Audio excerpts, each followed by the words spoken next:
Hi, everybody. I'm Libby Nebres, And I'm Charlotte Nebres. and we're sisters with a passion for ballet who have studied this art form at the pre-professional level for many years.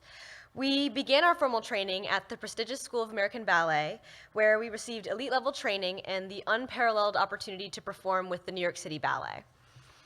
It was truly a magical and transformative experience being behind the scenes with high-level dance professionals while developing our own artistry.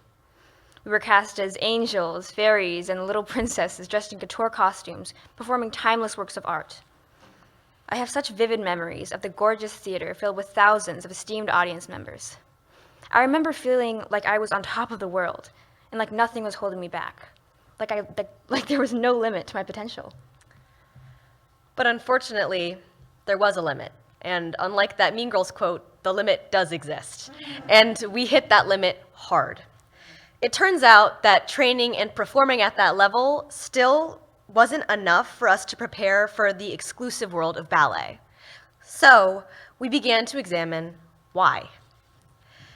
We knew we were very lucky and privileged to receive these tremendous opportunities thanks to the sacrifice of our family and generous scholarships and, of course, supportive instructors, but getting to the next level was still out of reach. Why was it so difficult? And what was the secret behind others being able to thrive, advance in their training, and succeed in the industry?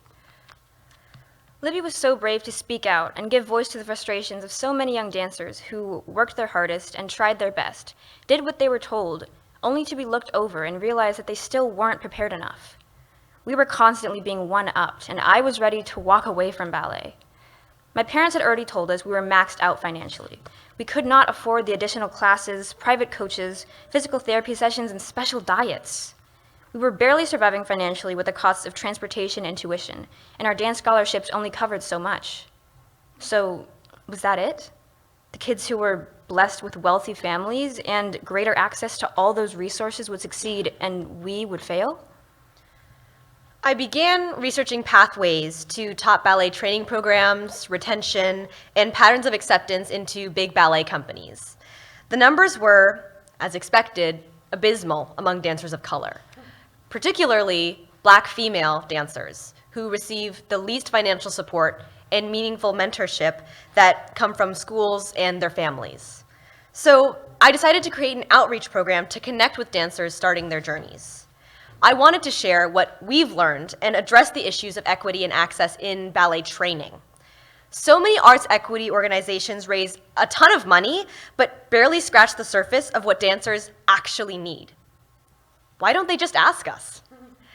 What we need is to raise awareness about the obvious and less obvious disparities that dancers of color face, as well as the support that can actually make a difference in a dancer's ability to be prepared, equipped, and ready to dance. That's where our perspective comes in. We know firsthand that ballet can be exclusive and that it's difficult to advance beyond the beginner levels. Pre-professional ballet training takes a lot of hard work, in and outside of the studio. It's a team effort, and we've learned that the outside expenses, additional training, and proper mentorship are as much a determining factor in a dancer's success as their raw talent. Did you know that becoming a professional ballerina costs tens of thousands of dollars? The yearly expenses for a pre-professional ballerina are high, and they include tuition, transportation, point shoes, nutrition, physical therapy, private coaching, summer training intensives, and even promotional costs like professional photography. That is a lot. Training costs like tuition and summer intensives are the most substantial and well over $10,000 yearly. The cost of point shoes for 1 year alone can go into the thousands. We also have to factor the costs of private coaching and physical therapy as they become important parts of strengthening and addressing the problems as training intensifies. And luckily, some can receive scholarships to defray the costs of tuition, but when the actual expenses go beyond the cost of attendance, financial assistance can be a drop in the bucket.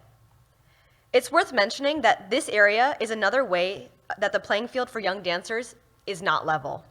There's a huge built-in advantage when a dancer knows the ropes because they have a family with a background in ballet. The insights from those who have been there before us are priceless. We hope this talk provides an introduction and appreciation for this issue from the perspective of young dancers currently in the thick of the developmental process. We're building on what we've learned as the first in our family to pursue ballet as a profession, and we want other developing dancers to have the chance to experience some of the amazing aspects of ballet that we've benefited from. And that's the main reason I started my project, Ready to Dance, Ballet is for Everyone. We've learned a lot through our experiences and encountered many of the challenges that young dancers of color face. While some obstacles are big and require systemic change, some can easily be addressed with more awareness and better outreach initiatives. Ready to Dance focuses on obstacles we know can be addressed through those sincere outreaches. We continue to bring awareness to these issues in the hopes of finding long-term solutions for other young dancers. Together, Libby and I are starting a nonprofit organization to do just that. Larger issues in ballet, like standards of beauty and historical norms in the art form, are slowly being addressed by major institutions.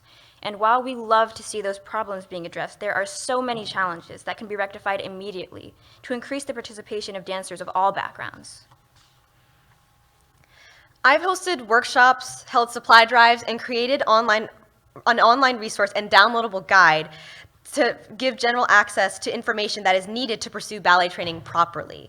Access is a key issue that impacts the equity in ballet.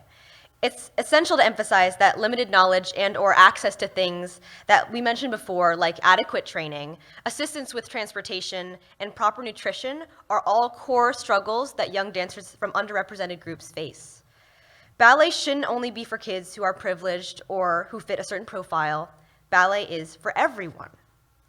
You can learn more about our efforts to share the benefits of ballet and get others involved by visiting our website, readytodance.org, or our Instagram, readytodance@2023, and we host workshops, and we feature story times like with Charlotte's book, Charlotte and the Nutcracker. We're developing a podcast that goes behind the scenes of what the ballet world is like for young dancers. You can check out my website, charlottenebres.com, to buy my book and learn more about my experience as a Black girl in ballet. And while the ballet world determines how best to address its systemic issues, we want to help ensure that more dancers from underrepresented groups are more prepared, equipped, and ready to dance. Thank you.